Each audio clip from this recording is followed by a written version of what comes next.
ati nshaka kukubwira yuko mama wanjye atari umucakara wawe, hanyuma kandi ndashaka kukubwira ko guhera kano kanya, guhera iyi saha, akazi agasezeye, atakitwa umukozi wawe ukundi, ariko ubundi wowe uri muntu nyabaki udashobora guha umuntu n'ikiruhuko, udashobora gutuma umuntu ahumeka, uramuhamagara buri segonde nta nubwo utuma amera n'amacacwe. Gute ushobora gukora umuntu bino bintu? Hano rero Dominique yari yumiwe, yarebaga umuntu umusanze muri biro ye uri no kumubwira amagambo angana gutya, ntabwo yari ari kubasha kumusubiza, ahubwo yari ari kumukanurira, ariko umureba ubona nawe byamucanze. Muri kano kanya rero mama wa Jessica yahise yinjira maze asanga ibintu byakomeye. Jessica ari gutuka bosi we ndetse anamubwira yuko rwose mama wasezeye ku kazi kano kanya.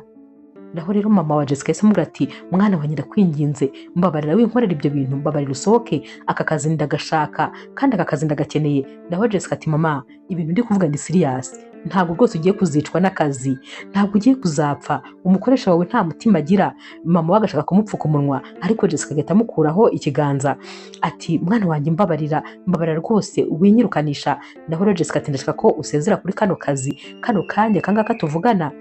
Naho rero Dominique wari wumiye yahise abwira mama Jessica ati hanyuma rero kemura kino kibazo vuba cyane byihutirwa, cyangwa se mpamagara abasekirite baza bamutware. Gusa nyine nibamutwara nawe urabizi yuko ari buze kurara mu maboko ataraye. Ikindi kandi mu masaha ane gusa indege yacu ya prive iraza kuba ihagurutse, ubwo rero turaza kuba tugiye muri South Africa. Nizere ko witeguye. Naho rero Jessica ati ntaho ari bujye, ariko ubundi wowe nta matwi ugira, nakubwiye yuko ntaho ari bujye, ibyo kumfungisha byo ntacyo bimbwiye, ngaho bikore. Jessica rero yahise atambuka maze afunga biro ya Dominique, urufunguzo rukuramo maze ahita rubika mu isutiye. Ati ngaho niba uri umugabo noneho ngwino n'urufunguzo urukuremo, ubwo uraza gusobanura ukuntu uza kunsaka hano hantu.